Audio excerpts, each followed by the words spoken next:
Shalom kepada semua penonton video saya. Jika Anda merasa terberkati dengan video saya, jangan lupa bantu like dan share ke semua saudara-saudaramu. Saya sedang berjuang bersama Anda menegakkan kebenaran firman Tuhan di zaman yang semakin jahat ini. Terima kasih banyak atas dukungan dan empatinya kepada saya. Selamat berjuang dan melayani Tuhan kita, Yesus Kristus. Salam damai buat semua keluarga dari saya, Evangelis Roni Suwono. Kemudian diunggah, diupload di media sosial. Harapan saya, para pengajar-pengajar yang berbicara di media sosial adalah orang-orang yang dewasa di dalam usia, dewasa di dalam imannya, dewasa di dalam kepribadiannya. Artinya, Anda harus tahu bahwa apa yang Anda ajarkan, Anda bicarakan, belum tentu semua penonton akan setuju. Untuk itu, lapangkan dada Anda, dinginkan otak Anda, agar supaya ketika ada yang tidak setuju, mengkritisi, memprotes apa yang Anda bicarakan, Anda bisa introspeksi. Kenapa ajaran saya harus dikritik? Demikian pula para pengikut, penggemar, junjungan tertentu. Jika junjunganmu dikritisi, Anda jangan kemudian bilang, ini video kan sudah lama, mengapa harus dibahas sekarang? Bapak Ibu, yang namanya pengajaran, itu tidak ada tanggal kadaluarsanya. Buktinya sampai hari ini, para pendeta, gereja masih memberitakan peristiwa yang 2000 tahun yang lalu terjadi, dibicarakan sekarang. Nah, para pengikut juga jangan kemudian teriak. Kenapa harus bicara di media sosial? Nah, Bapak Ibu, karena pengajaran itu Anda upload, Anda unggah di media sosial, itu pun bisa mempengaruhi pengaruh-pengaruh buruk jika ajaranmu itu salah. Juga semua penonton di media sosial otomatis hamba Tuhan tertentu yang ingin mengawal kebenaran firman Tuhan juga harus meluruskan lewat media sosial yang sama. Bapak Ibu, seperti yang sudah dinubuatkan oleh Tuhan Yesus, bahwa di akhir zaman akan muncul banyak nabi-nabi palsu. Siapa nabi-nabi palsu? Adalah orang-orang tertentu yang memberikan pengajaran. Mungkin mereka pakai nama Tuhan Yesus, tetapi itu bukan ajaran dari Tuhan Yesus. Sebab yang diajarkan tidak ada di dalam Alkitab. Kita menyaksikan lebih dulu satu video dari seorang pendeta yang masih muda di dalam usianya. Silakan Pak Fran ditayangkan.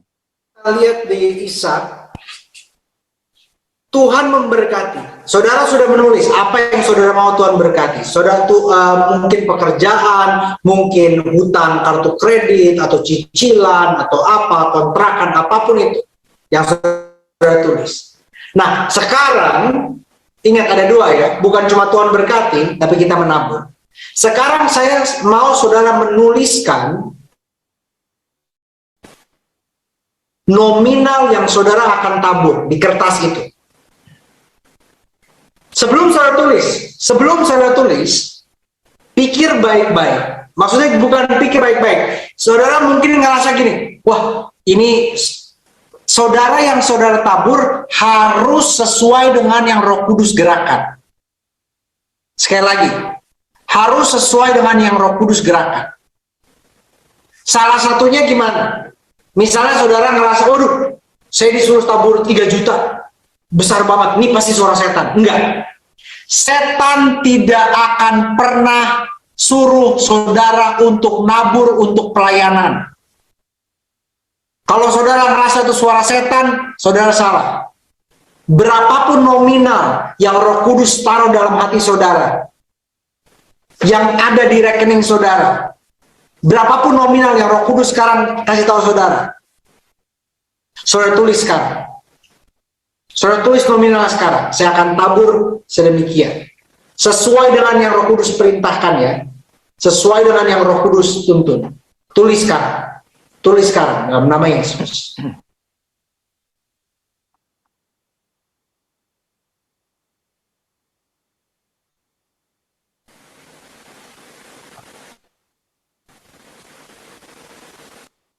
Setelah saudara tulis, sekarang saya mau saudara angkat sama-sama kertasnya, saudara lipat, jangan terlihat isinya. Angkat kertasnya, terlihat di kamera sama-sama. Ya, yang tulis di handphone dibalikkan supaya tidak kelihatan. Sama-sama. Kita akan nyanyi satu lagu tadi, dan saya akan mendoakan secara khusus setiap taburan benih saudara. Dan ini yang saya terima barusan. Ini saya terima barusan. Saudara yang mau menabur ini, saudara transfer paling telat besok jam 2 siang. Paling telat besok jam 2 siang. Ini Tuhan jadi saksi saya, ini tidak ada komunikasi sedikit pun sama Pastor Thomas, nggak ada urusan sama bank, nggak ada urusan apapun, tapi Roh Kudus yang bilang sama saya, tabur sebelum jam 2 siang besok. Nah, Bapak Ibu yang dikasih oleh Tuhan, itu yang disampaikan oleh Pastor Geren Lumuindong, pendeta yang masih muda, yang kemudian menyampaikan apa yang dikatakan di dalam video, bisa saja membuat para pengikutnya itu kagum, tetapi bagi kita yang mengerti tentang firman Tuhan, kita bisa terheran-heran. Kenapa? Karena ketika kita mencari apa yang dilakukan oleh Pastor Geren Lumuindong itu tadi, di dalam Alkitab tidak ada. Pastor Geren Lumuindong tadi menghimbau kepada jemaatnya, Tuhan ini bisa menolong kalian. Silahkan menulis di kertas apa yang Anda butuhkan dari Tuhan. Bisa karena Anda ingin dapat pekerjaan, tulis. Atau mungkin Anda punya kesulitan, punya hutang, tulis. Terbelit dengan cicilan kartu kredit, tulis. Apa saja tulis. Tetapi ini ada dua. Bukan cuma minta tolong sama Tuhan saja. Anda harus menabur. Nah, taburan itu juga ditulis di kertas. Nah, lagi-lagi, saudara, ini yang dipakai. Beliau berkata, yang Anda akan tabur itu harus sesuai dengan Roh Kudus yang menggerakkan saudara. Kamu mau tabur berapa, harus disesuaikan dengan Roh Kudus yang menggerakkan tadi. Oh, 3 juta. Mungkin Anda berpikir terlalu banyak. Wah, ini berarti bukan suara Roh Kudus. Mungkin suara iblis. Tetapi diyakinkan oleh Pastor Geren tadi, bahwa iblis tidak pernah menyuruh saudara menabur untuk pekerjaan Tuhan. Ini tetap Roh Kudus. Nah, Bapak Ibu, hebatnya lagi Pastor Geren ini di tengah-tengah berbicara dengan jemaatnya, sebelum mendoakan secara khusus benih yang Anda akan tabur yang sudah ditulis tadi, tiba-tiba Roh Kudus bilang kepada Pastor Geren, bahwa diminta setiap orang yang mau menabur benih tadi transfer besok sebelum jam 2 siang. Nah, buat saya, mungkin Anda yang suka belajar Alkitab, menjadikan sebuah fenomena yang baru.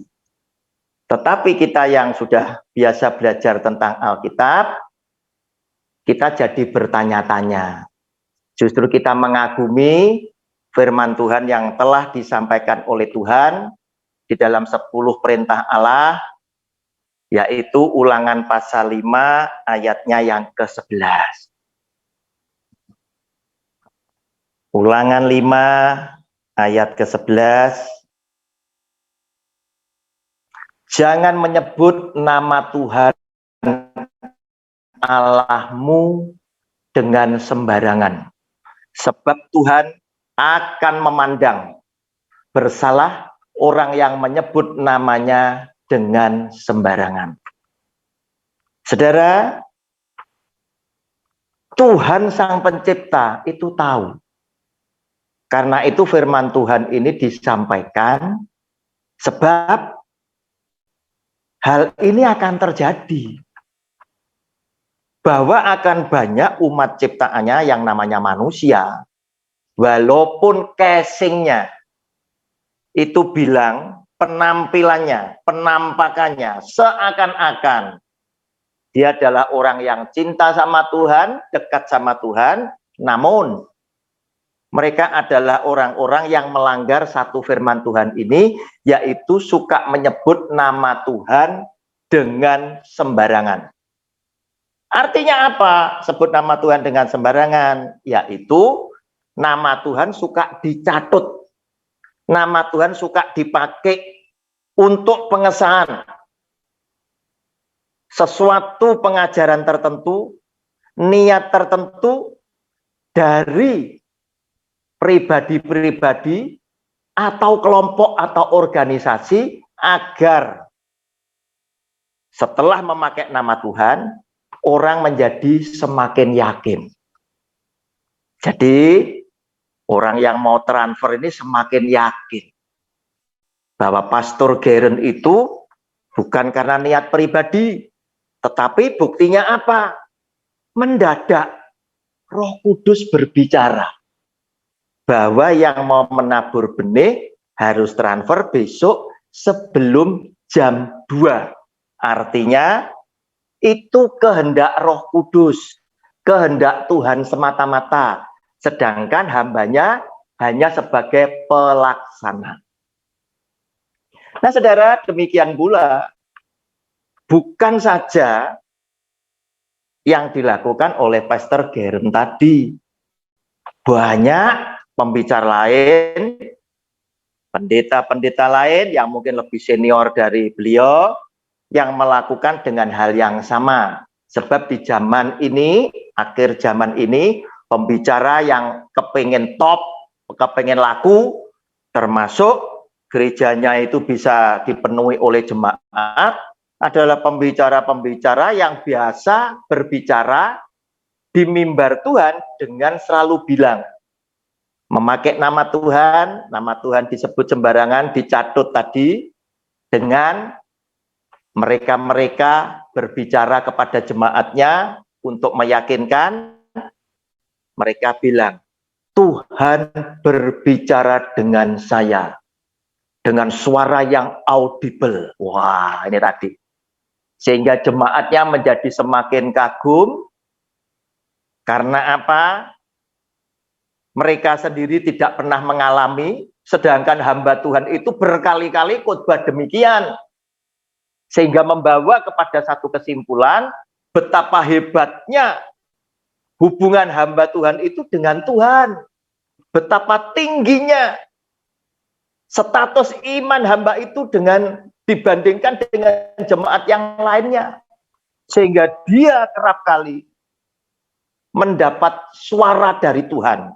Bahkan di YouTube Anda bisa tahu beberapa orang tertentu setiap hari Tuhan berpesan lewat orang ini. Bukan saja untuk pribadi, tetapi apa? Untuk bangsa Indonesia. Sampai-sampai pada saat ada COVID-19, Tuhan juga berpesan, memberikan penglihatan pada hamba Tuhan ini, ada malaikat yang berjalan dari Jakarta sampai Surabaya. Nggak tahu malaikatnya bawa pedang ngapain itu tadi. Nah saudara, bukan itu saja. Ada juga mereka yang cerita, Tuhan bawa saya ke surga. Tuhan bawa saya ke neraka. Nah saudara, anak Tuhan, orang Kristen, belum tentu bisa memahami ayat firman Tuhan yang ada di Yohanes pasal 6, 28 dan 29. Saudara, saya tunjukkan lebih dulu ini ya.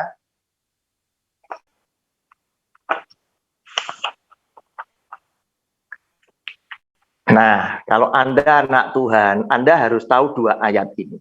Sederhana sekali ayat ini. Lalu kata mereka kepadanya, apakah yang harus kami perbuat supaya, di garis bawahi ya di Alkitabnya, kami mengerjakan pekerjaan yang dikehendaki Allah. Saudara, pekerjaan yang dikehendaki Allah itu apa toh? Tidak sulit kok. Ayat 29 jawabannya. Jawab Yesus kepada mereka, inilah pekerjaan yang dikehendaki Allah, yaitu hendaklah, sederhana ya, kamu percaya kepada Dia, yaitu Yesus Kristus Tuhan yang telah diutus Allah. Nah saudara, lewat ayat yang sederhana ini saja, kalau Anda mau teliti, ya, banyak loh di antara Anda dan saya dan orang-orang yang ngaku Kristen, itu yang sesungguhnya gagal mempercayai apa yang Yesus Kristus Tuhan katakan. Gagal mempercayai Dia, Yesus Kristus Tuhan yang diutus oleh Allah. Buktinya apa? Ketika hamba Tuhan banyak cerita, saya dibawa ke surga, saya dibawa ke neraka. Demi melihat hamba Tuhan ini karena punya jemaat banyak, hamba Tuhan ini orang yang kaya juga, Anda percaya. Padahal itu adalah omong kosong. Kenapa saya bilang omong kosong? Lihat sekarang. Yohanes pasal 3. Mulai ayat 12 dan 13. Ini adalah percakapan antara Tuhan Yesus dan Nikodemus. Begitu loh. Kamu tidak percaya waktu aku berkata-kata dengan kamu tentang hal-hal duniawi. Bagaimana kamu akan percaya kalau aku berkata-kata dengan kamu tentang hal-hal surgawi? Ayat 13, ini kata-kata yang keluar dari mulut Tuhan Yesus sendiri loh ya. Tidak ada seorang pun yang telah naik ke surga, garis bawahi, selain daripada Dia, huruf besar, yang telah turun dari surga, yaitu anak manusia. Berarti yang naik ke surga itu adalah Yesus Kristus Tuhan yang memang berasal dari surga turun ke dunia. Nah sekarang di akhir zaman mulai banyak hamba-hamba Tuhan yang top-top itu tadi cerita tentang dia dibawa ke surga, dia dibawa ke neraka. Nah kalau kita ngambil Yohanes 6 tadi 28-29, kemudian Yohanes pasal 3 ayat 12 dan 13, itu kan keluar dari mulut Tuhan Yesus sendiri. Harusnya Anda lebih percaya kepada kata-kata Tuhan Yesus, karena itu sabda firman Tuhan, daripada cerita kesaksian, daripada para pendeta zaman sekarang. Tetapi di zaman ini, akhir zaman, justru banyak ya orang-orang yang lebih percaya dengan kesaksian. Dan orang-orang yang menyaksikan itu diikuti oleh banyak pengikut yang seringkali justru menghujat kita yang lebih percaya kepada firman Tuhan yang tertulis. Dengan mereka berkata, kalian ini taunya cuma Alkitab, tidak pernah tahu dunia roh seperti apa, keadaan lapangannya terjadi seperti apa. Nah itu tadi Bapak Ibu. Nah saudara, harapan saya, jika memang Pastor Geren Lumuindong ini pengajarannya salah, kan di sekeliling Pastor Geren yang masih muda, itu kan ada pendeta-pendeta senior lainnya. Atau mungkin, jika papahnya Pastor Geren ini juga pendeta, koreksilah ajaran Pastor Geren yang masih muda, yang masih punya masa depan begitu panjang di dalam pelayanan, luruskan agar supaya Pastor Geren suatu hari boleh menjadi berkat yang luas bagi jemaat. Sayang jika ini dibiarkan dan ternyata benar apa yang menjadi dugaan saya, yang diajarkan itu salah, sehingga akan menimbulkan penyesatan-penyesatan. Sebab Pastor Geren, saya yakin Anda juga punya penggemar yang banyak. Bapak Ibu, namun saya tidak bisa berkata terlalu banyak, berharap terlalu banyak, sebab banyak pendeta senior lainnya demi popularitas juga melakukan hal yang sama. Sehingga tidak menyalahkan pendeta-pendeta yang masih muda di dalam usia, terkadang ingin menjadi terkenal, ingin menjadi sukses, dalam tanda kutip, karena matanya hanya melihat jemaatnya banyak, gerejanya megah, mereka menyimpulkan itu sukses. Sehingga pendeta yang masih muda suka berkiblat, suka mencontoh pendeta-pendeta yang lebih senior di dalam usia mereka. Sebagai penutup pemaparan saya sebelum membuka diskusi ini, saya ingin tampilkan, ada juga pendeta yang senior, top juga di Indonesia, yang memberikan pengajaran seperti di video yang berikut ini. Saya melihat satu lagi, ada satu susulan marifat yang saya terima barusan. Ada seorang punya pabrik, entah itu pabrik karet atau apa, bikin seperti ban-ban begitu yang akan bangkrut. Anda akan lilit utang bank juga, Tuhan memutarbalikkannya. Saya tahu Tuhan membantumu dengan cara ajaib. Saya tidak tahu gimana caranya, ini misterius cara Tuhan bekerja, tapi Tuhan akan menjadikan pabrik Anda jalan. Tidak akan bangkrut. Di dalam nama Yesus Anda bisa kembalikan, bukan hanya bayar bunganya, tapi pokoknya pun kapitalnya Anda mulai bisa tutup hutang Anda pelan-pelan dalam waktu berapa tahun saja, tidak sampai 5, pabrik Anda sudah bebas lunas.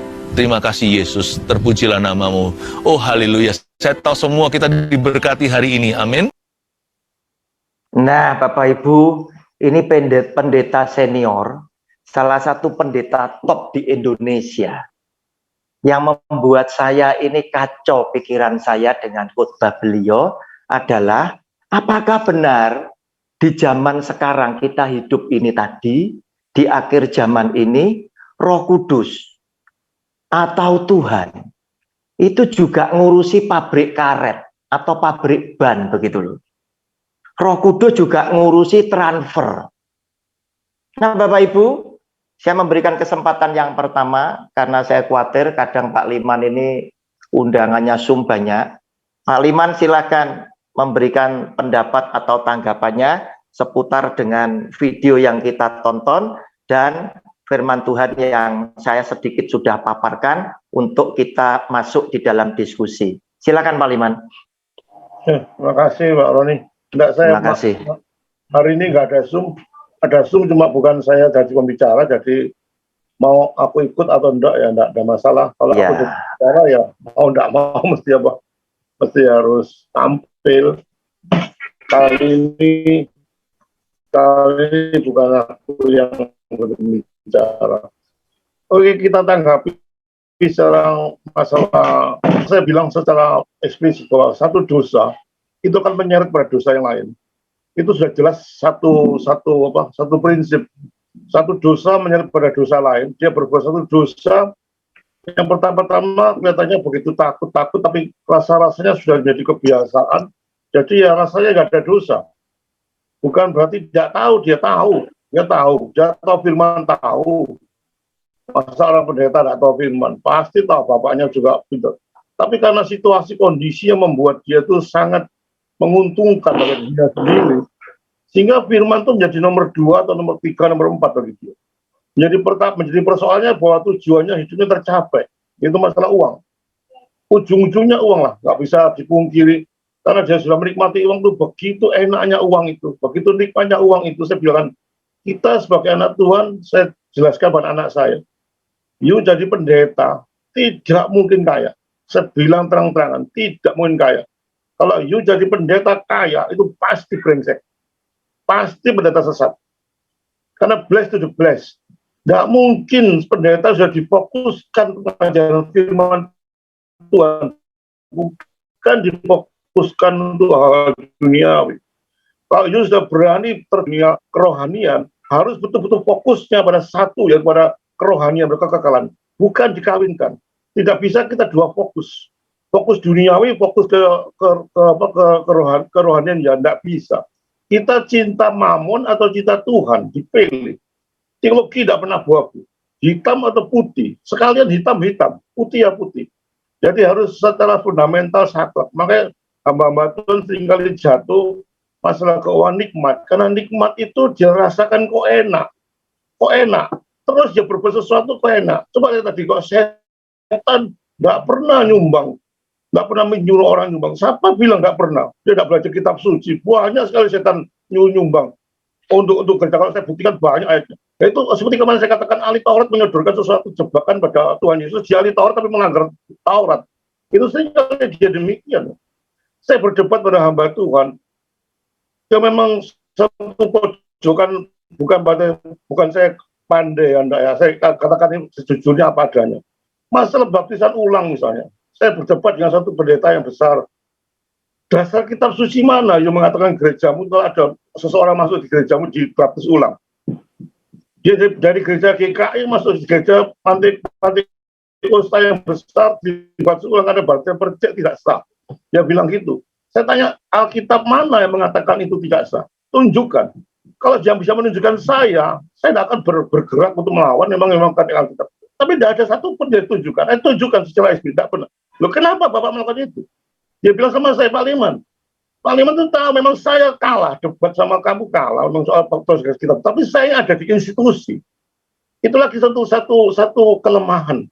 Saya ada di dalam satu grup, satu pergaulan hamba Tuhan yang modelnya seperti gitu kabeh. Dan kalau saya menuruti Pak Liman, mendapatkan saya terikat di satu institusi, itu yang repot. Saya dipecat bagaimana anak saya, bagaimana istri saya. Pak Liman enak di luar struktur. Sakar PDW ngomong cak-cak sukoba. Saya terlibat dalam itu, ada banyak seperti itu. Dia lebih takut pada manusia, lebih takut pada penghasilan, lebih takut pada Tuhan. Dan itu terjadi terus dilakukan tidak pernah dosa. Karena sudah kebiasaan, ya itu terjadi. Seperti saya tidak pernah mengambil tanggal jam 2 transfer. Coba dia kalau tegas kalau diliwat jam 2 bagaimana? Ya diterima, Pak. Lewat jam 2 ada orang transfer lagi. Oh ya Tuhan, bicara lagi. Jam 4 tidak apa-apa. Itu ya nggak masalah. Nanti memang kenapa tidak bicara jam 2 harus jam 2? Kalau bukan jam 2, saya tidak mau terima transfer. Tegas sebetulnya. Tapi dia masih bisa satu sayap, satu kalimat bersayap itu luar biasa. Setelah saya pernah mengikuti ini di kesaksian, saya pernah menjumpai family saya yang sakit kanker. Saya buktikan bahwa model-model demikian orang dableknya tidak tahu malu sama sekali. Family saya penyakit kanker. Yang karena dia orang kaya, hamba Tuhan ada 10 hamba Tuhan yang berbesuk. Setelah hamba Tuhan 10 itu masing-masing pada gereja besar-besar tuh. Karena memang orang kaya. So. Hamba Tuhan tidak mau doa bersama, tidak mau satu-satu dia doa. Satu doa saya di samping 2 minggu sembuh. Satunya datang lagi masuk. 2 bulan sembuh. Sampai ke 10 itu beda-beda nubuatnya. Ada sampai 4 bulan. Saya bilang terakhir pulang semua pembuatan pulang, saya bilang sama suaminya, tidak bakal lama nyonyamu ini. Pasti mati. Soalnya kondisi stadium 4 sudah begitu luar biasa hebatnya. Dokter nggak menangani. Kira-kira semingguan. Kasihan kalau nggak cepat mati. Sudah akhirnya mati ya. Dalam waktu seminggu. Apa yang terjadi? Saya ke Kadiasa nyampe ketemu sama pendeta model demikian. 10 pendeta ketemu semua. Apa dia? Dua pertanyaan tidak ada rasa malu. Yang guyu rasanya, nubuat tuh bagi dia meleset, tidak ada masalah bagi dia. Tidak merugikan. Padahal dia tahu Alkitab, seperti katakan tadi kemarin, seorang 1 kali hamba Tuhan nubuat meleset, itu sudah nabi palsu. Dan hukumannya hukuman mati. Itu menurut Taurat. Hukumnya mati, tapi dia nggak peduli dengan cara-cara itu karena memang suatu kenikmatan duniawi itu sehingga lupa pada jalan kekekalan. Dan hamba Tuhan model demikian, kalau sudah kalah debat, ujungnya berapa sih Pak Liman punya jemaat? Besarnya gerejanya Pak Liman berapa sih? Kok sampai mau apanya? Saya ini buktinya lihat. Saya bangun di PTC, webnya setengah mati, saya bangun di gereja setengah mati. Yang penting bagi mereka itu hasilnya. Yang kita sebagai anak Tuhan bukan hasilnya menurut saya. Yang penting prosesnya. Menurut kita bagaimana kalau kita kaya tapi prosesnya jahat, lebih baik nggak kaya. Lebih baik nggak punya apa-apa daripada prosesnya nyolong, prosesnya bujuk kanan, bujuk kiri, punya sogil, ya, wih, saya punya pabrik, hasilnya korupsi. Saudara, prosesnya bagaimana, saudara? Tuhan tidak menghendaki hasil. Tuhan menghendaki prosesnya. Bagaimana you punya prosesnya dipilih, dinilai Tuhan. Dan you bisa lolos pada hukuman duniawi, bisa. Tapi hukuman Tuhan tidak akan pernah lolos. Dan mereka tidak pernah kenikmatan dunia begitu enaknya sehingga dia lupa pada suatu kondisi kekekalan. Sementara dia itu enaknya seberapa, saya katakan, you umur berapa sih? Alkitab Mazmur 90 katakan 70 tahun, 80 tahun. Iya. Mati. Pak Roni mati, saya mati, Pak Michael mati. Kenapa kita memegangi kesementaraan ini demikian wetonya sekali mati untuk mengorbankan kekekalan?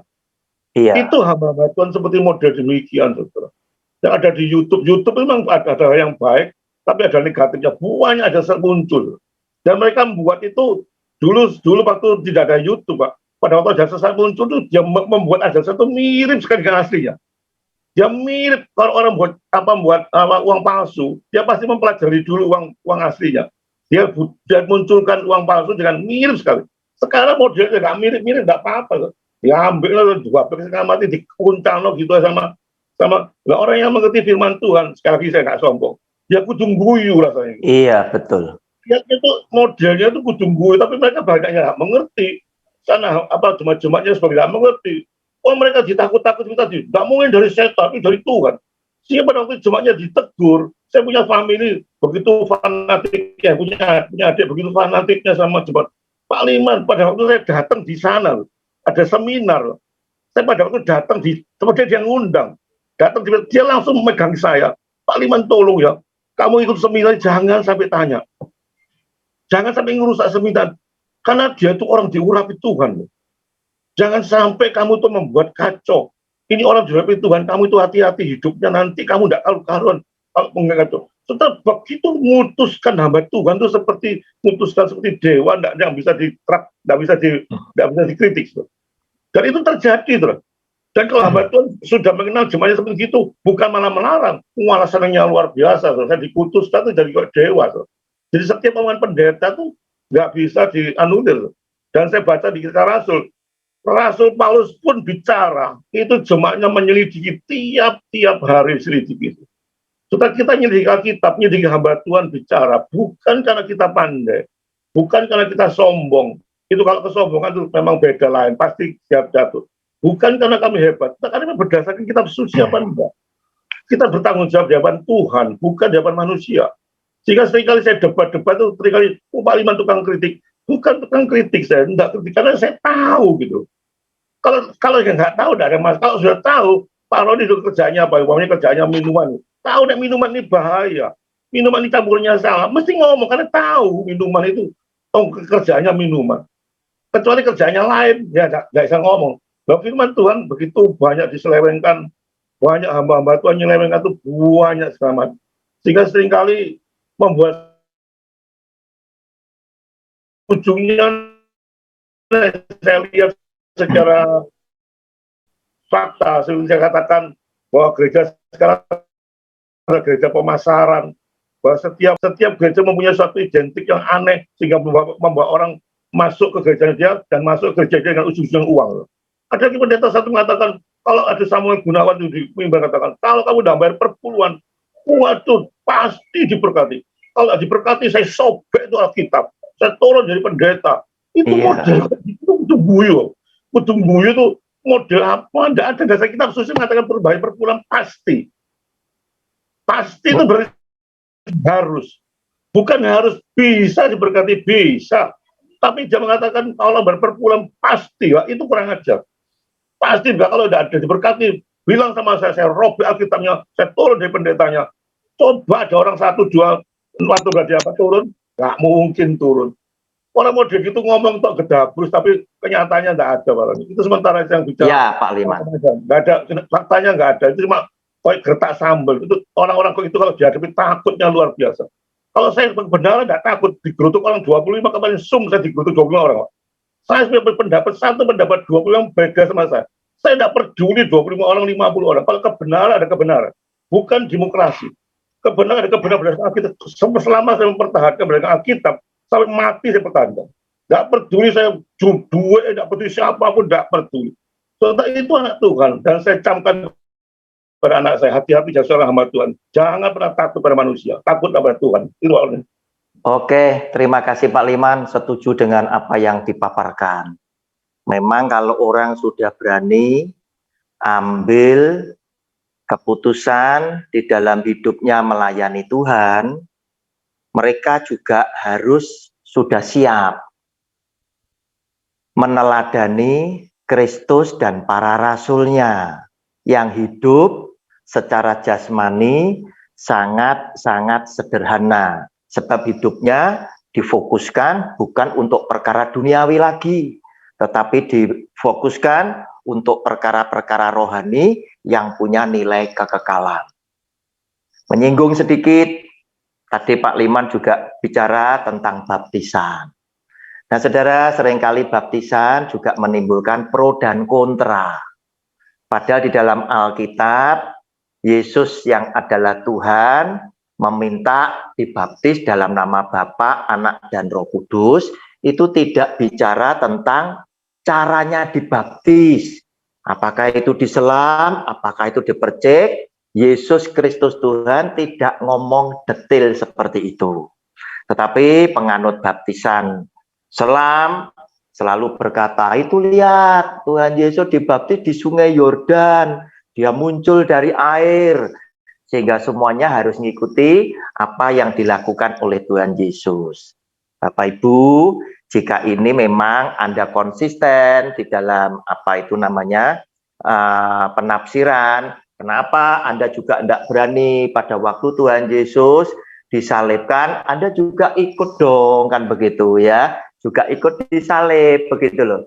Nah, saudara, hal-hal seperti itu Yesus Kristus Tuhan menekankan adalah maknanya, tidak secara letterlah.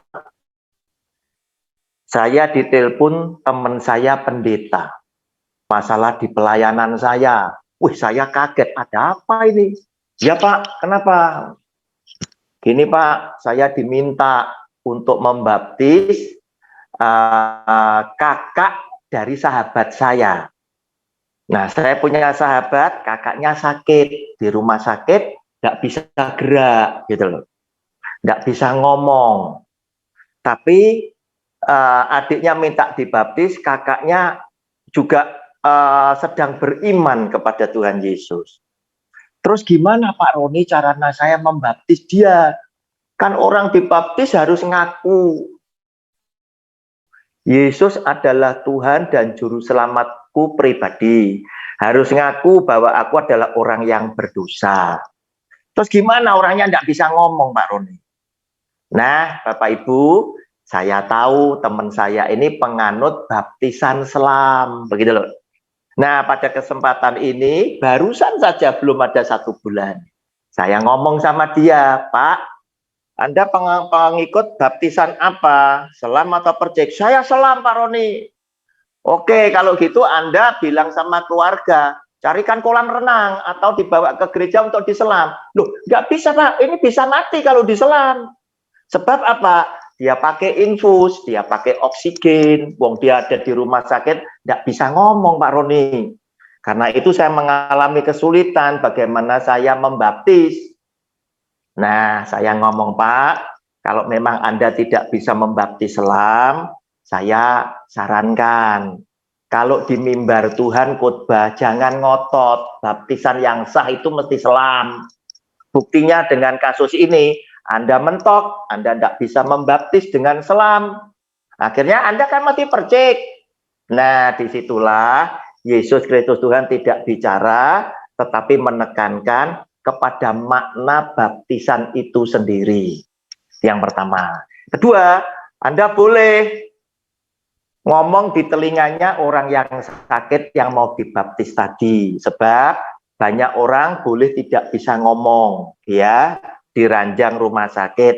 Tetapi ketika Anda kasih tahu, orang-orang yang sakit ini banyak loh yang mengeluarkan air mata. Pertanda apa? Otaknya mengerti dengan ucapan yang Anda sampaikan. Nah, Anda ngomong, Pak, sebelum saya baptis ya, saya akan ngomong sama Anda, saya doakan Anda.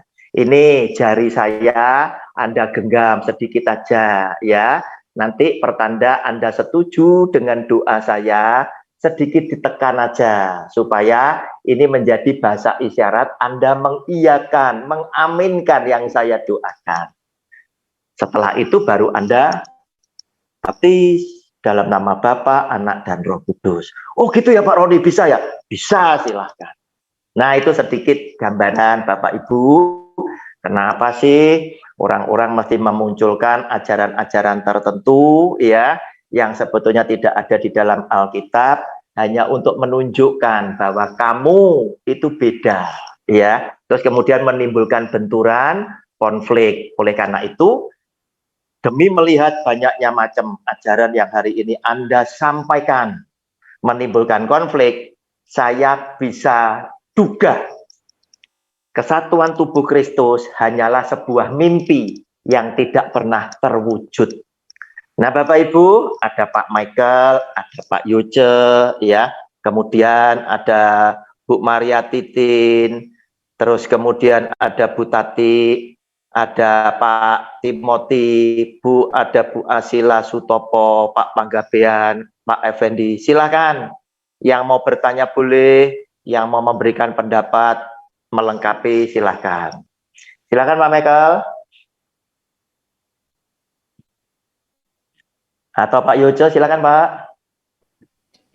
Ya, terima kasih Pak. Terima kasih. Melihat video yang pertama itu bagi saya itu sangat disayangkan ya kalau gereja sampai dipimpin oleh hamba Tuhan yang demikian.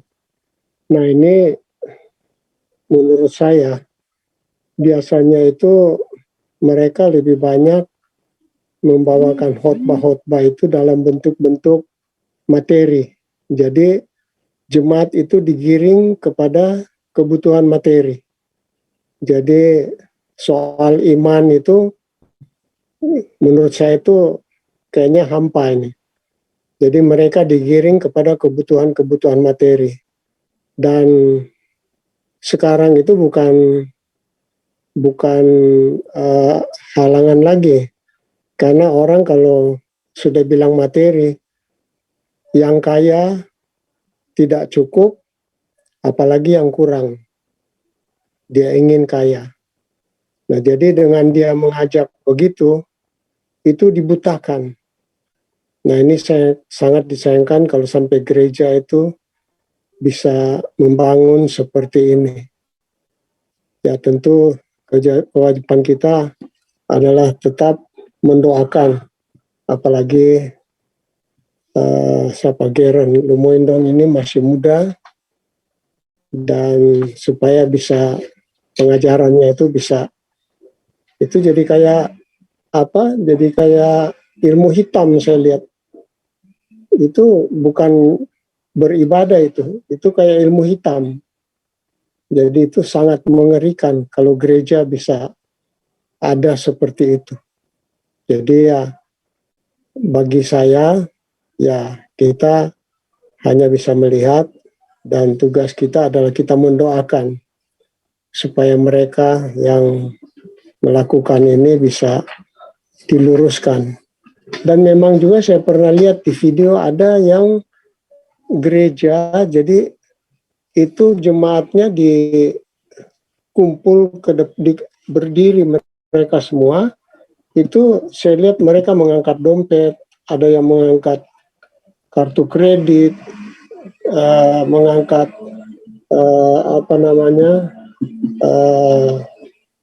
kartu tarikan tunai, itu kasih ke pendetanya dan itu didoakan.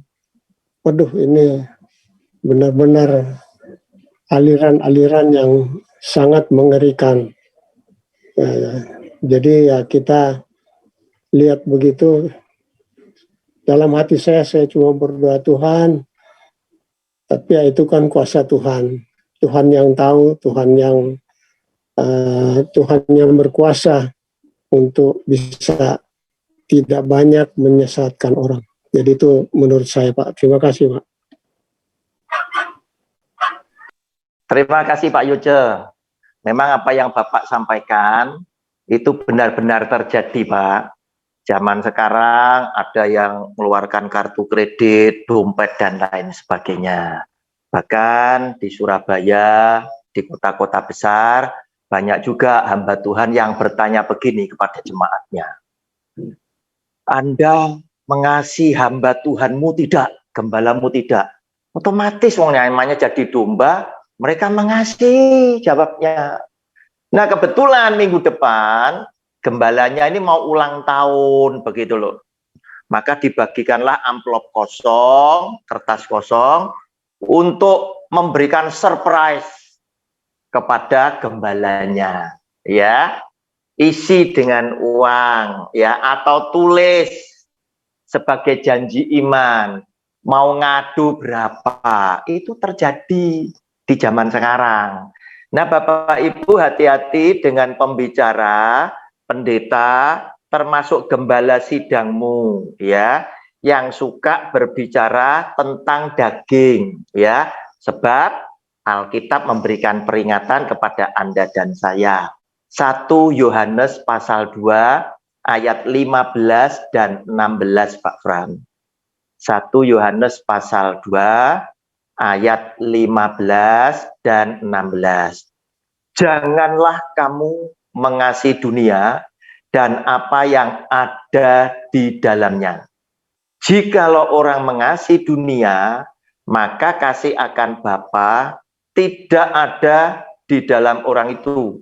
Sebab semua yang ada di dalam dunia, yaitu keinginan daging dan keinginan mata, serta keangkuhan hidup, bukanlah berasal dari Bapa, melainkan dari dunia. Ini yang diperingatkan oleh firman Tuhan, sama seperti yang tadi disampaikan oleh Pak Liman.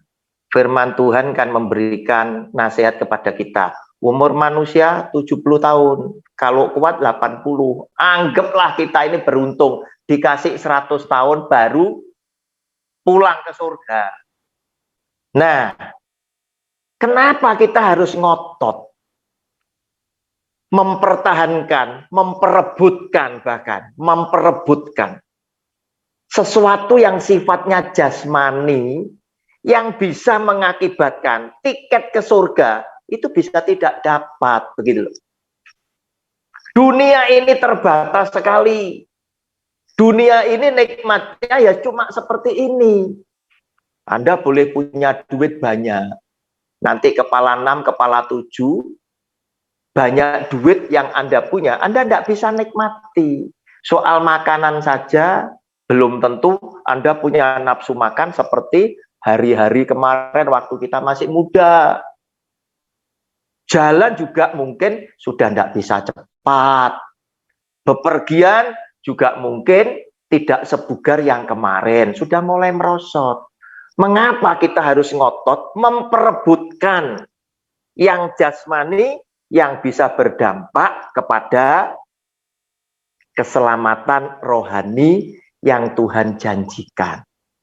Oke Bapak Ibu, mungkin Pak Michael atau Pak Rudi, Pak Damai Dalio, Bu Tati, silakan siapa saja yang mau menambahkan atau mau bertanya, silakan.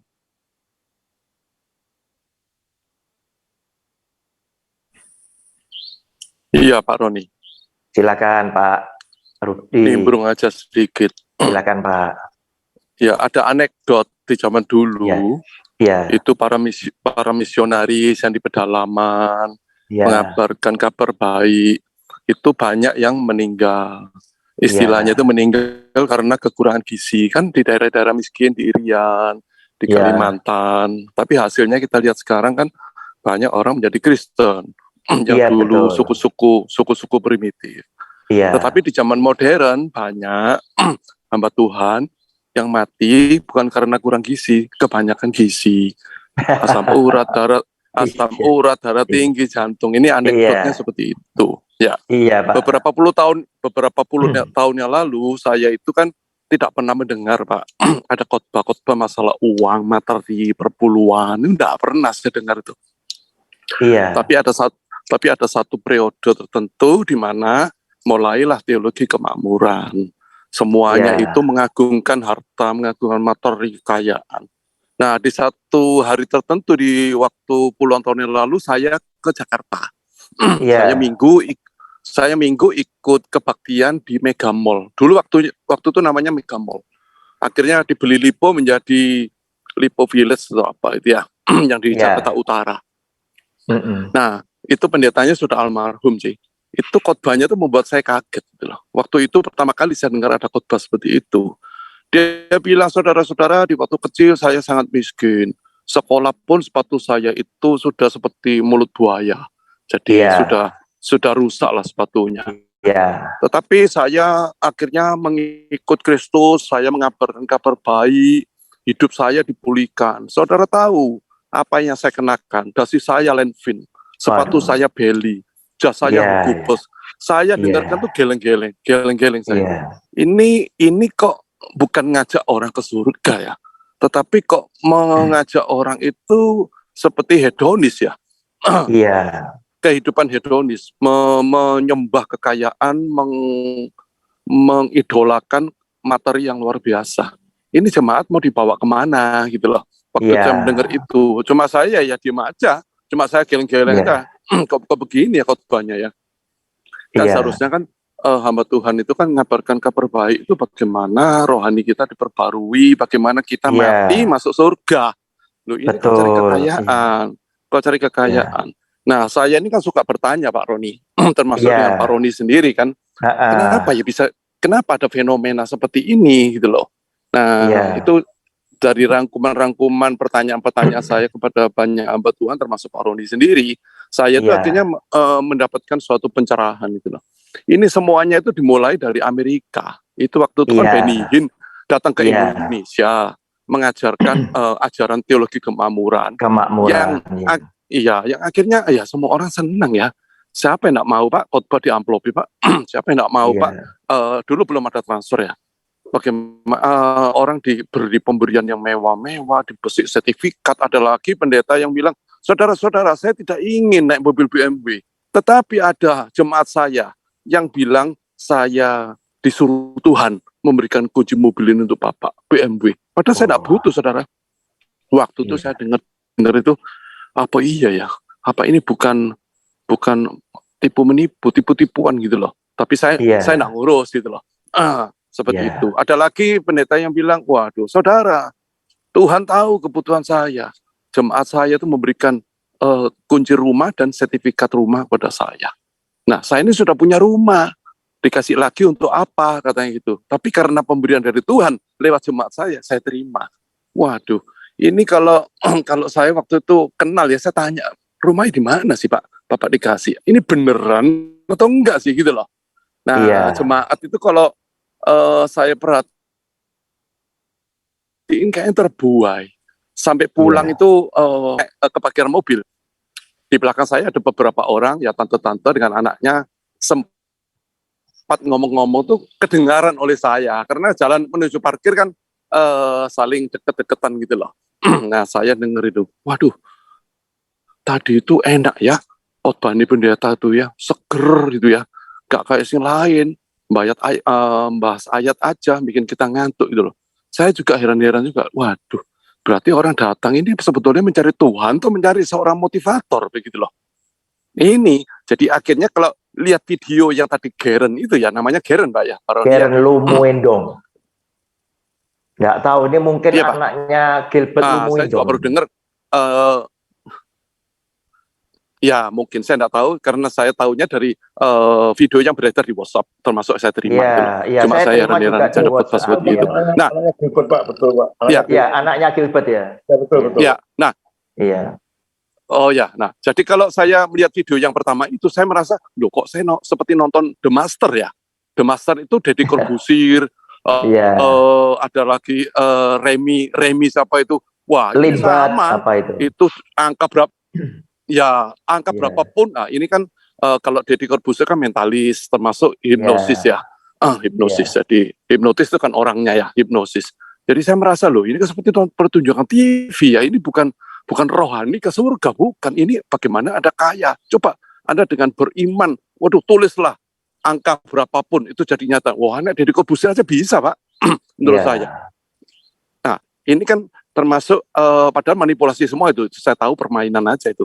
Deddy Corbuzier pun ya sering ketawa, itu rahasia saya cari nasi, bro. Nah, kalau diwawancarai kan begitu. Nggak mungkin saya buka gitu loh, katanya si Deddy. Iya. Jadi kalau saya lihat video yang pertama itu ya sepertinya ya ini bukan acara gereja atau acara rohani, ini main-main, ini seperti mentalis atau seperti hipnosis ini.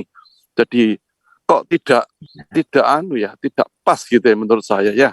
Kok manusia itu diarahkan ke materi-materi. Padahal kalau kita baca di Perjanjian Baru, itu Paulus begitu menderita itu hidupnya, sampai dia ngeluh, Tuhan, aku ini apa harus seperti ini ya?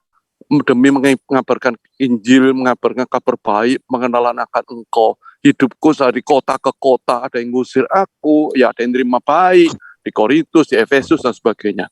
Loh, ini loh, baru loh, Paulus ini benar-benar loh, seorang hamba Tuhan. Mana ada kaya? Numpang sana, numpang sini. Loh, kok di zamannya modern ini kok orang kaya bilang, saya diberkati Tuhan. You, hamba Tuhan yang miskin, you tidak diberkati. Kasihan juga teman saya miskin, Pak, yang hamba Tuhan miskin ini.